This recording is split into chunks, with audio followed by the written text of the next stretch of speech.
Ave Maria, cheia de graça, o Senhor é convosco. Bendita sois vós entre as mulheres e bendito é o fruto do vosso ventre, Jesus.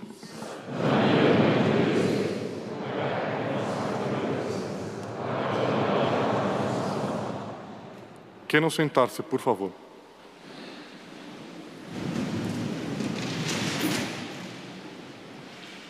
Na segunda leitura da missa de hoje, leitura que vem da carta de São Paulo aos Romanos, nós vemos São Paulo falando aos romanos, se dirige a eles, a esse povo, e ele fala de sua própria raça. Portanto, São Paulo era israelita, vinha dessa raça, desse povo de Israel. Ele fala aqui, nesta leitura, que esse povo é o povo da aliança. Ele menciona no meio da leitura. Por quê?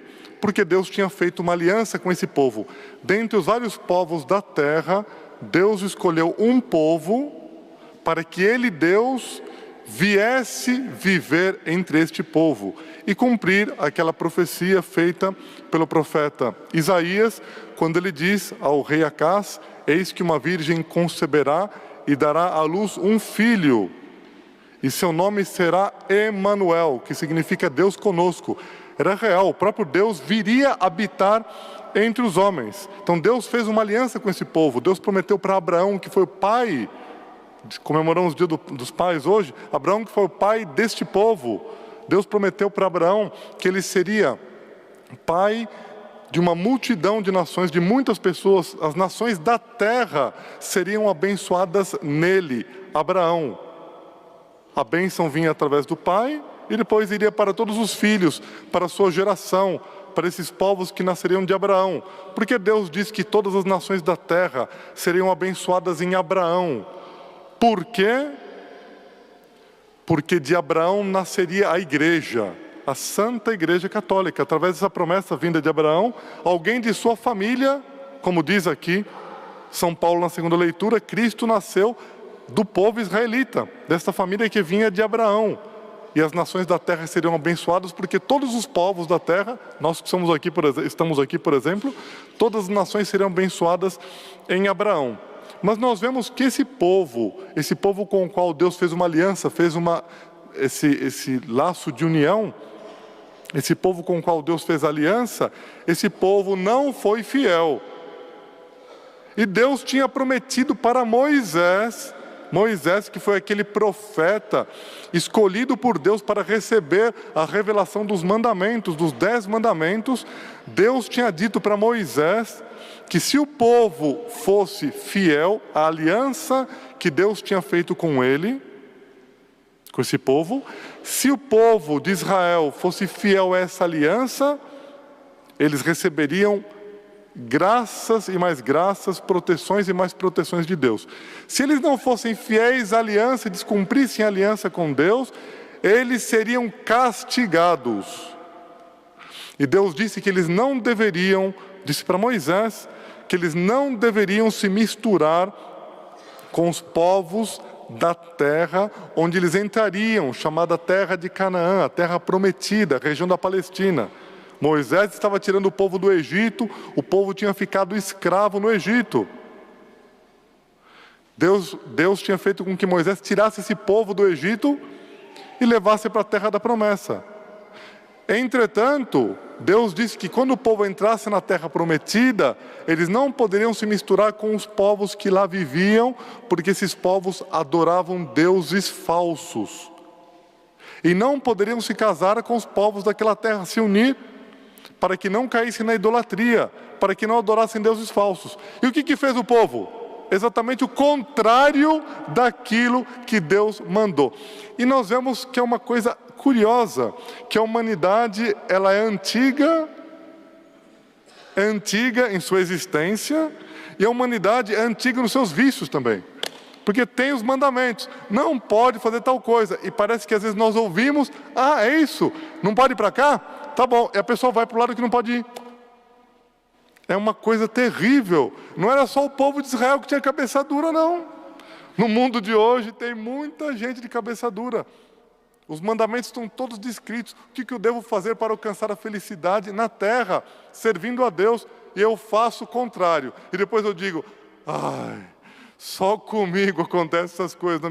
Então, Vamos fazer um exame de consciência. Pode ser que Deus esteja querendo me provar, mas pode ser que eu esteja fazendo uma coisa errada na minha vida também.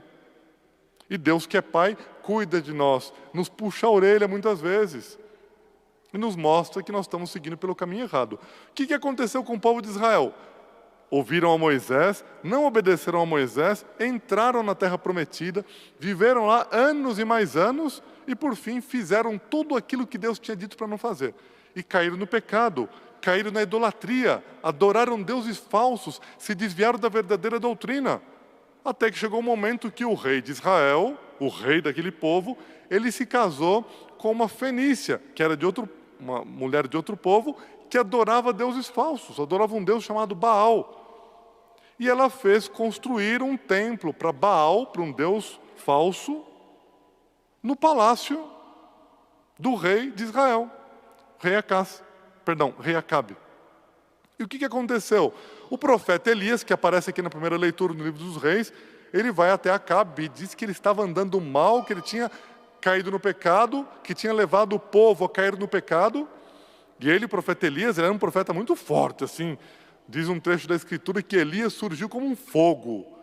Surgiu como fogo, diz o livro do Eclesiástico. Realmente ele surgiu como fogo. Ele foi, disse as verdades para Acabe. E aí ele matou 850 profetas falsos. Fez um desafio, mandou o povo segurar aqueles profetas e ele mesmo cortou com uma espada a cabeça dos 850, profeta de fogo mesmo. E depois, essa fenícia, que era esposa de Acabe, ficou com ódio dele e prometeu que mataria ele. E ele fugiu. Fugiu porque a coisa ficou complicada. Depois de ter matado 850, fugiu do ódio de uma mulher. Porque a mulher, quando ela fica com ódio, a coisa é complicada, viu? Então ele fugiu, matou 850 profetas falsos. Quando veio aquele ódio da mulher, assim, que não amava a Deus, mas que não servia a Deus como deveria, ele fugiu. Ele foi para onde? Caímos na leitura de hoje. Ele caminhou 40 dias e 40 noites e chegou até o monte Horebe, segundo nos diz o livro dos reis no dia de hoje. O que era esse monte Horebe? O mesmo monte onde Moisés tinha recebido as tábuas da lei, onde Deus tinha dito que o povo de Israel não poderia romper a aliança, não poderia cair na idolatria, adorando deuses falsos, é o mesmo monte onde Elias volta. É a primeira vez na Sagrada Escritura, no Antigo Testamento, que aparece que um israelita tivesse voltado ao monte Horebe, depois da passagem de Moisés por lá, com um povo que tinha saído do Egito. O monte Horebe é o mesmo monte chamado Sinai, é a mesma montanha, tanto o Sinai como o Horebe.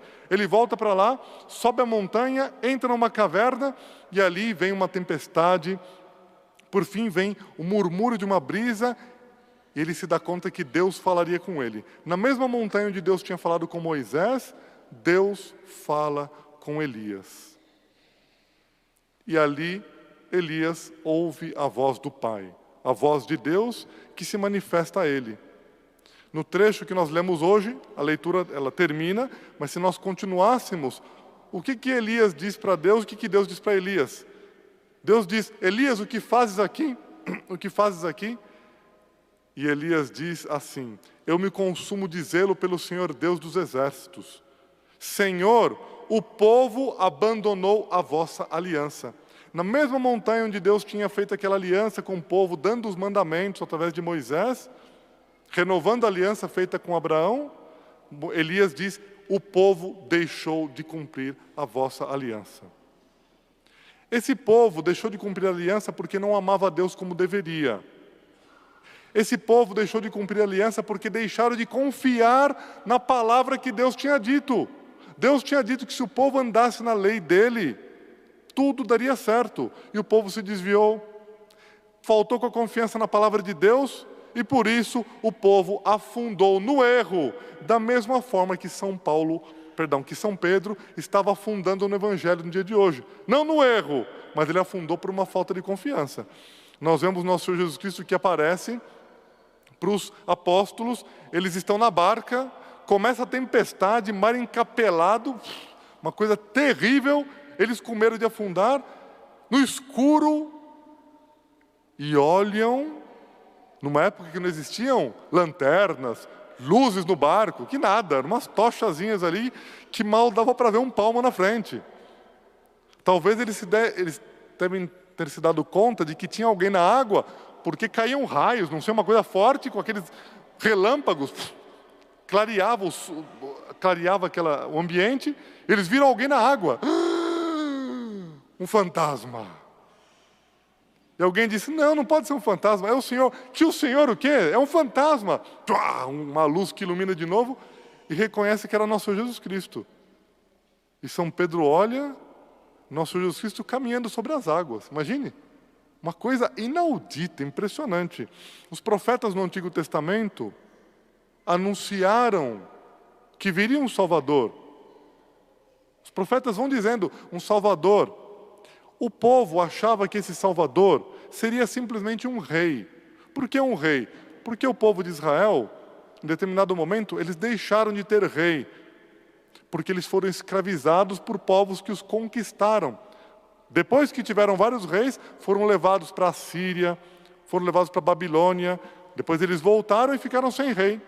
Então eles esperavam que a palavra dos profetas que dizia que viria um Salvador, um rei, eles imaginavam que esse rei seria um rei que se sentaria no trono de Israel e colocaria a casa em ordem. Mas não, esse rei era o rei dos céus que desceria à terra. E nós vemos que nosso Senhor Jesus Cristo anda sobre as águas para mostrar para os apóstolos que esse rei que o povo estava esperando não era um rei comum, era o próprio Deus que tinha o domínio sobre a natureza, que caminhava sobre as águas, que tinha acabado de multiplicar os pães, que curava os cegos, que curava os coxos, que fazia milagres em quantidade, para mostrar que Ele era Deus, que Ele era o Emanuel, Deus conosco, como dizia o profeta Isaías. E nós vemos nosso Senhor Jesus Cristo querendo que os apóstolos confiem.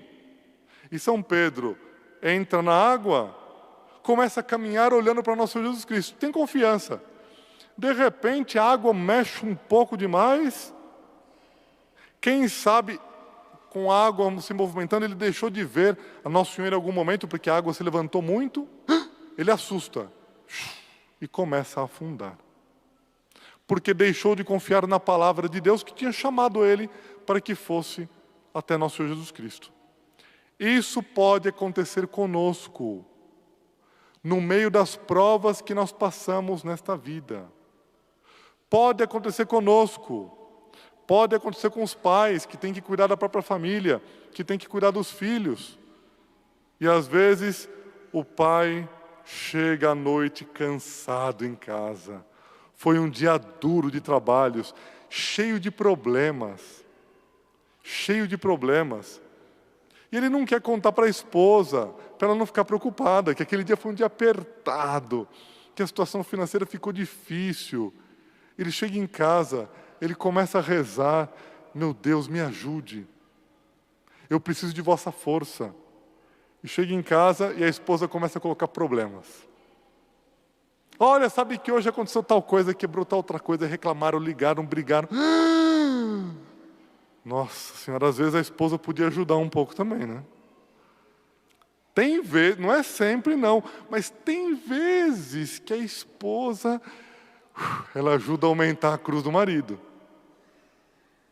Tem dias que o marido também coloca cada cruz nos ombros das esposas, pobres esposas. Mas já que é o dia dos pais hoje, vamos pensar na cruz do marido, vai? As esposas vão ajudar um pouquinho. Tem dias que depois de um dia duro, terrível, o marido chega em casa e quase que ele percebe que a esposa está atrás da porta com uma pedra. Agora ela pega a pedrada da noite e vai, abriu a porta, pá, chegou, boa noite, tem mais problema para te contar hoje, viu? Acontece. Então, as esposas têm que ter paciência com o marido. Os filhos têm que tratar bem os próprios pais. Os pais deram tudo por nós. Nós também devemos dar tudo por eles. E devemos ajudar nosso pai, nossa mãe, tendo confiança neles. E os pais também têm que ter confiança nos filhos. Tem que mostrar confiança. Tem que ganhar a confiança dos filhos. Se os pais demonstrarem confiança e ajudarem os filhos a terem confiança, os pais, em muitos momentos da vida, eles assumem o papel de nosso Senhor Jesus Cristo, caminhando sobre as provações, sobre a água da provação. E eles dizem para os filhos: meu filho, venha. É difícil, filho, venha, teu pai está aqui. E se o pai tiver fé, ele faz os filhos caminharem sobre as águas das provas pelas quais eles têm que passar. Se os pais têm fé, eles ajudam as esposas a caminharem sobre as águas das provas pelas quais têm que passar. Nós devemos, no dia de hoje, todos nós que aqui estamos, aumentar na virtude da confiança. Os pais, as mães, os filhos, todos nós passamos por provas. Neste mar do mundo, nesse mar agitado, nesse mar de falta de fé, nesse mar de pecados, nesse mar de horrores, que às vezes quer nos deglutir, parece que nossa fé vai ser engolida por esse mundo ateu, por esse mundo pagão, por esse mundo que ofende a Deus. E nós somos chamados a termos muita confiança, para que nós possamos andar sobre as águas das provas deste mundo. Nossa Santa Igreja passa também, como essa barca dos apóstolos, por muitas provas neste mundo. E o mundo quer deglutir nossa igreja. E nós que fazemos parte da igreja, devemos ter confiança e devemos servir a igreja, mesmo com essas ondas todas que vêm contra ela. Porque quem guia a igreja é nosso Senhor Jesus Cristo, que caminha sobre as águas, que guia aqui esse primeiro Papa, que é São Pedro, para que ele não afunde. E guia a cada um de nós que devemos passar nos mar das provações, sabendo que Deus nunca nos abandona. Aconteça o que acontecer, nas provas que passarmos, Deus jamais nos abandonará. Devemos pedir no dia de hoje o aumento de nossa confiança, dessa virtude tão importante para que nós superemos as provas desta vida. Que Deus, nosso Senhor, seja aquele que nos faz caminhar sobre as águas. E que Nossa Senhora seja aquela estrela, a estrela da manhã, que guia o rumo de nossa embarcação para que nós não choquemos contra as pedras que aparecem no caminho. Que Nossa Senhora, Rainha de nossas vidas, que Nosso Senhor Jesus Cristo, que é o próprio Deus vindo ao mundo para nos salvar, nos guiem para que nós, caminhando sobre as águas das provas deste mundo, um dia possamos alcançar a luz eterna. Lutemos por Deus nesta vida com muita confiança e por Ele triunfaremos durante toda a eternidade. Que Nossa Senhora, nossa Mãe, não apenas faça como nosso Senhor Jesus Cristo, que deu a mão para São Pedro, como nos mostra no Evangelho no dia de hoje, levantando ele quando afundava, mas que Nossa Senhora tenha aquela bondade de mãe e nos tome nos braços, para que ela mesma, Nossa Senhora, caminhe sobre as águas, nos levando em suas mãos. Se assim nós caminharmos na terra, nos braços de Maria, seremos afagados por essa bondade que faz o seu valoroso filho, sua valorosa filha, vencer as batalhas neste mundo e, por fim, alcançar a salvação eterna. Louvado seja nosso Senhor Jesus Cristo.